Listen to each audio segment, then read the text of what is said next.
What's going on, guys? My name is Brandon, and I know that a lot of you guys that watch this channel are looking to get into welding and metal fabrication. Well, that's what we're going to talk about today.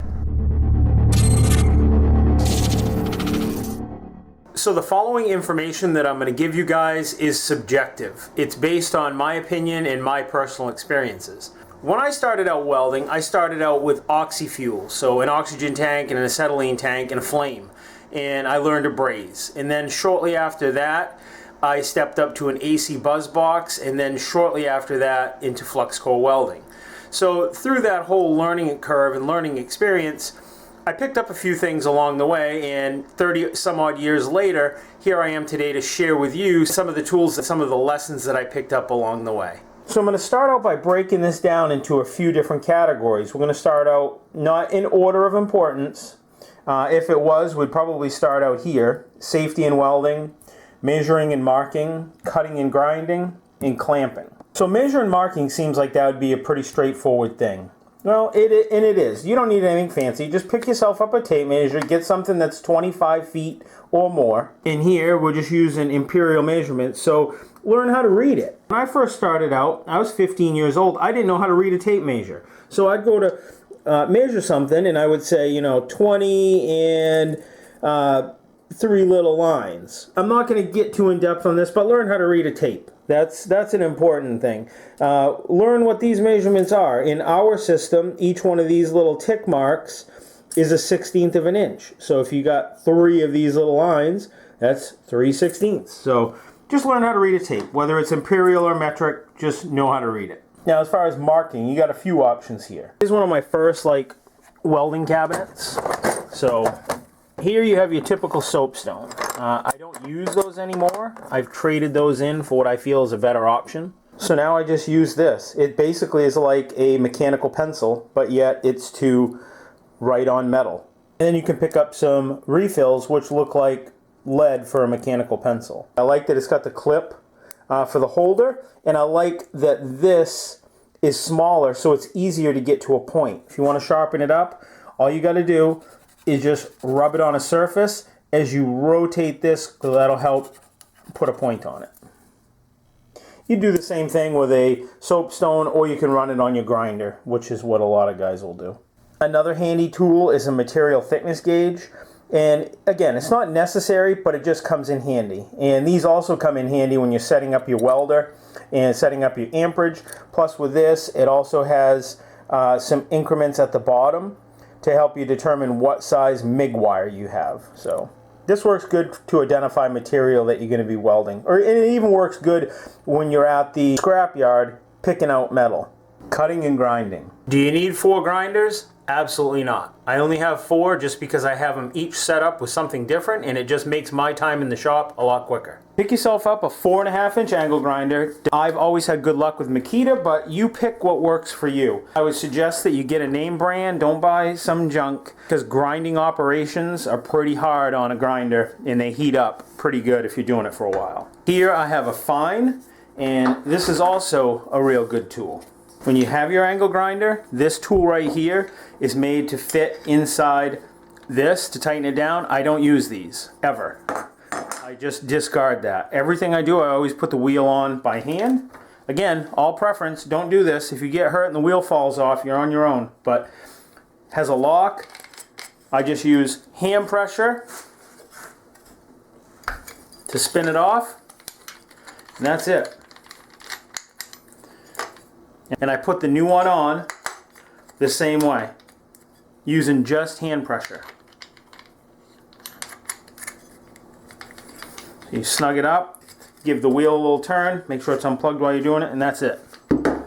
Now the great thing about a grinder is that you can get discs to cut with. So, cutting and grinding, it is all fitting in that operation. Now, these are Lennox Metal Max. These things are incredible. I did a review on one of these a while back. I'll put a link up above if you want to check it out. These are directional, okay? So these do go on a certain way. So what I do is I put a little arrow underneath where the collar would be. So this collar piece here, actually you can see right here, goes over this. I put the arrow in black marker so I can see the rotation of this. If you put it out here, it's just going to get worn off. But yeah, these are awesome, and they're not that expensive. They are perfect for cutting metal. Some people have mixed reviews. Some people don't like them.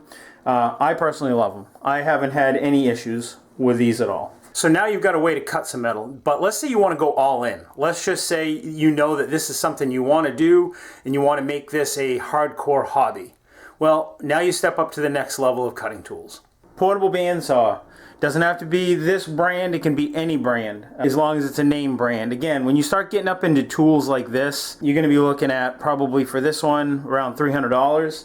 You're going to want to buy something decent. I wouldn't buy junk. If you're going to get a tool like this, just don't get junk because it's going to wear out and you're going to regret your purchase. The great thing about this is that you can bring the saw to the work. You don't have to manually, physically pick up your material and bring it to a workstation. You can bring the saw to the workstation, cut what you need to cut. The disadvantages of this, there's a little bit of a learning curve of getting a straight cut. I've built some portable bandsaw jigs. If you want to see it, I got a link right up here. It took me a little while. It still needs a little bit of a revision to do, but there is a little bit of a learning curve to this, but it's a real handy tool to have. If you want to step up to the next level, this is a 14-inch metal cutting chop saw. Now you can see here, it's not an abrasive blade. I believe maybe carbide tip saw blade. And this thing cuts through metal equivalent as a chop saw cuts through wood. This thing is super accurate, super fun to use because it's burr free and there's no heat. If you guys have ever used an abrasive wheel, one of these, I'm not a huge fan of that. Huge sparks, fire risk, I'm not a huge fan of those, so I can't advocate that. I mean, if that's what you got, great, but personally, if you were going to debate whether to get one that has an abrasive wheel or one of these, dry cut saw, go for this. This right here is the Mac Daddy. Now it's this simple. You put your material in, push it up against your fence, put this little thing forward, snug it down. That's it. Pull this trigger and away you're cutting. If you want to see this saw in action, I'll put a link up above. It's a recent project that we did where I first used this saw. Love it. Thing's awesome. Clamping. So now that you got your metal cut, you got to have a way to clamp it. So pretty straightforward. Had these for years. These are just regular vice grip. These are the most handy size right here that I have. I use these all the time for everything. And then you just have regular vice grips, some smaller vice grips. And these are generally used for woodworking, but I use these quite a bit for metalworking also. You can see here I just clamp a bunch of various different clamps all up along the ceiling, and I have a few different ones right here that I use pretty frequently. Another tool that I use quite a bit for layout is a framing square. Again, this is a traditional, typically a carpenter's tool, but it's super useful, and I've used these for years versus a regular framing square to do layout. So let's say I wanted to join this piece to this. Not that you ever would, that'd be kind of weird, but this is just for demonstration. So you take your speed square, set it up onto this piece, so that way you know if you've got this fit up just right. Now that that's tight there, you know you've got a perfect 90-degree corner and it's ready for tacking. Again, just a real super simple tool to have. Safety in welding. I think the first thing is safety glasses. Now I buy these things by the dozens, and I love them. I've used this same style for years. You can see it's a clear lens. You see how you can see my shop sign on the back wall. It's clear, but look when I put them on. They have kind of a mirrored tint to them. You can still see my eyes, but they're kind of mirrored. So I find that when I'm working outside, it helps with reflection. I can see a little bit better. I love these safety glasses. So yes, I am going to preach this brand. I pay for these. Nobody pays for these for me. But I just love them, and they work good. So I'm going to share a little story with you guys. Some of you that watch this channel regularly have probably already heard this story. But many years ago, I was super negligent on wearing eye protection, just never wore it. I would use what I would refer to as my safety squints. I just never put on my safety glasses. Unless I was going to be grinding for a while or doing something for a while, I just figured, well, I'm only going to be doing this for a minute, so I'll be okay without safety glasses. Well, because of that careless attitude, I was always in the hospital. You'd think I'd learn with eye injuries. I'd be having metal in my eyes and they'd have to dig it out, and I'm just a slow learner. And eventually I got good at wearing my safety glasses, and now I won't do anything in the shop without my safety glasses on. I've been lucky. I don't have any permanent lasting effects from all these eye injuries, but I got permanent scarring. You know, I get a lot of comments on the channel sometimes, you know, especially at the beginning of the video. A lot of times I'm just waking up, you know, starting the day, and my eyes are trying to adjust, and you know, people, are you high or this, that, and the other? You know, I don't do drugs, so it's all the eye injuries from when I was younger. But back to the story. I finished out the work day, go home, get in the shower, and wash up, get out of the shower, and my eyes are just embedded with metal. And I go to the doctors, again to the hospital, they dig out all the metal in my eye.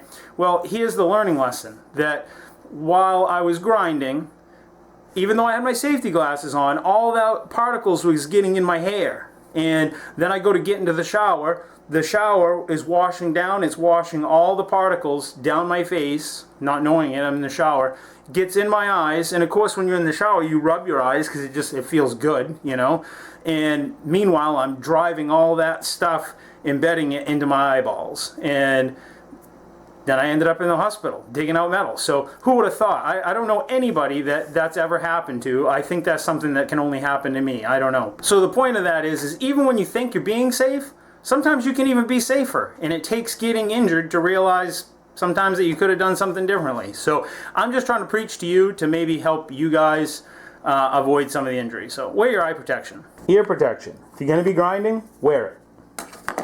And a respirator. This is just a cheap 3M. Use it all the time. Filters are super cheap. It's probably not for welding, I don't know, but I use it for everything. I use it for welding, I use it for when I'm sanding, I use it for when I'm grinding. I just don't want this stuff in my lungs. I didn't always do that when I was younger. It didn't matter, but when you get older, you start thinking about your health a little bit more. So, gloves. I use these a lot in the shop.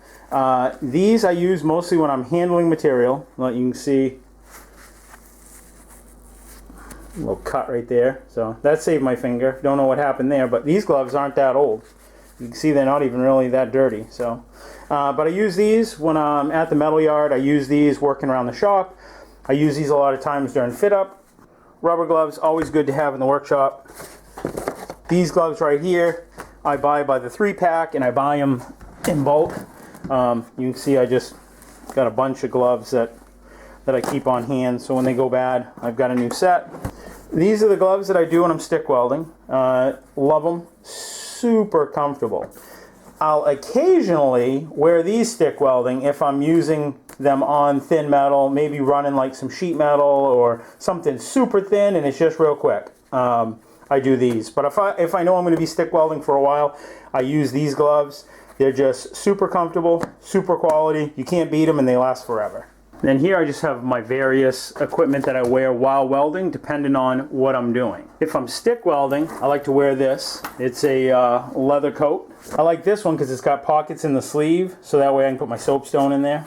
If I'm doing a lot of welding, I'll also put this on, which is an apron. This is kind of nice because it just kind of like throws over your head. Then it's got a strap that cinches around your back. So this protects your whole front, and then I'll just usually put the coat over it just to protect my arms. If I'm doing MIG welding, I'll typically just wear this, which is like a zoot suit or whatever you want to call it.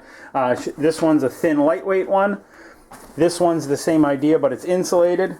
If I'm working outside, various Carhartt bibbed overalls, and just some like Dickie shirts that I'll wear if I'm doing MIG welding. This right here is my very first welding helmet. I was 15 years old when I had this. Hasn't been worn in ages. You can see it's got cobwebs in it. So not a lot of luxuries. pretty bare bones, but used this for years, and this is what I started out with. And I have built hundreds of things, burned hundreds of pounds of rods. Yeah, so it works, so I keep it. But this here is my current setup, and I love it. It's auto darkening. It's a W40 Insight. It's Jackson Kimberly-Clark Professional. It's got weld mode, it's got grind mode, adjustable features, delay and sensitivity, pretty much all the things that a typical electronic helmet would have. It's comfortable, it's got a nice little sweatband on it that comes included with the helmet, adjustable ratchet and headgear. It's just an all-around good helmet at an affordable price. I've never been flashed with this. You hear stories about how some people will have a helmet, the cheaper ones, and they'll weld, and then at the end of the day they'll have arc flash. Never had it with this. And this one has the 4 sensors. You can see them right here. Just a real good helmet at an affordable price. So yes, I will push this one because I know it. But I paid for this. Again, they didn't give me any of this stuff. This is something I've paid for. And I just think it's, for the money, a good helmet and a good purchase, and I'm glad I bought it. So now it's just deciding on a process and what you want to do. What do you want to work on? Do you want to do small stuff? Do you want to do big stuff? Do you want to build trailers? Do you want to build furniture? You know, what interests you? And what process, you know, do you want to weld stainless? Do you want to weld aluminum? What is it that interests you that you want to do? For me, I learned on stick. I started out stick welding, so for me, that's just the process that I enjoy. I like that the most. I prefer that over any other process. Yep, look at this old juleper. This is one of the first welders that I learned on too.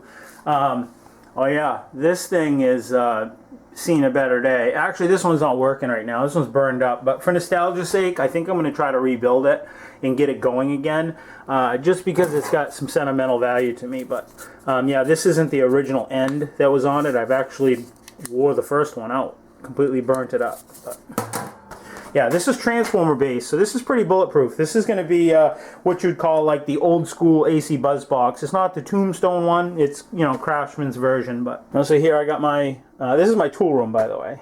You guys never really see this. I'll give you a quick tour, why not? This is where I keep all my solvents, all my stuff I keep in here that is flammable. I keep like house paints down in there.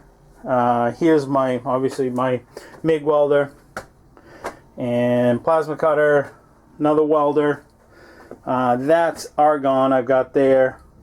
More argon here, another welder caddy. That's my portable compressor. I just use that on jobs and stuff. My favorite stick welder here, and another, that one is high frequency. Also stick welder, same as this one, high frequency stick welder. I keep the tools that I kind of like use the most all right close by. Again, there's my portable bandsaw. I think that's, yeah, that's the case for that. Another welder, just a bunch of different random tools. Oh, my old construction tool belt from back in the day. My personal recommendation, pick up a process, figure out what it is you want to do, because, you know, if all you want to do is weld stainless steel or aluminum, then me recommending going to pick out a stick welder doesn't make any sense. So figure out what works best for you and what it is you want to work on, and then focus on that and make it your hobby. There's all kinds of resources available to help you guys pick it up. Obviously, you guys can go on the internet, look at channels like mine and others, and you can take night courses. That's also a great opportunity for someone looking to learn how to weld. A lot of the colleges and universities will have, you know, after you get out of work, you can enroll in some of these courses, and, you know, there'll be an instructor there, welding instruction, and he'll teach you how to weld. If you guys want to know more about these welders, I've done reviews on both. I'll put a link up above, and I explain why this one's my favorite for stick welding, and actually this one is my favorite for TIG welding. This one had some issues not too long ago. I'll put a link up above. Still a good welder, but if it's something that you're looking to buy, you're probably going to have to take it apart and do some work to it. I'll put some arc shots in that we've done in the past with both of these welders. Alright guys, so here we go. We've got 16 gauge material. I think what we're going to do is we'll work on doing a lap joint. And again, the rods that we're using are 16th inch 6013. We're going to be on DC electrode positive, meaning the electrode goes into the electrode holder, and when we follow the cable back, it is going into the positive lead of the welder. So let's turn it on. We're at 15. Let's start with 20 and see how that works. We'll work our way up.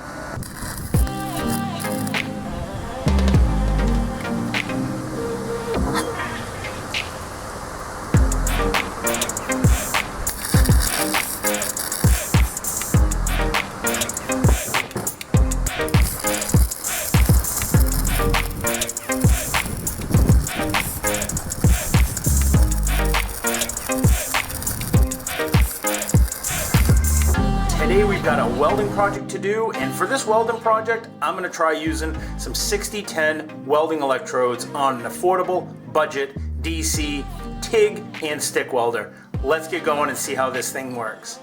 The 6010 rods will only run on a DC machine. I'm not sure why some of these DC inverters have such a hard time running a 6010 rod, but a lot of them won't even keep it lit or even ignite. The proof was in how well this worked. The tines that we installed on there, this thing took a ton of abuse. It got hooked onto underground roots. At one point, it actually stopped the tractor in its tracks, and the front end came up in a wheelie about 3 feet off the ground. And one of the reasons that I would recommend these welders, as opposed to this welder or a Lincoln Tombstone welder, here's our same 220 plug, is that these welders are dual voltage. Meaning that each of these welders are capable of running on 220 volts.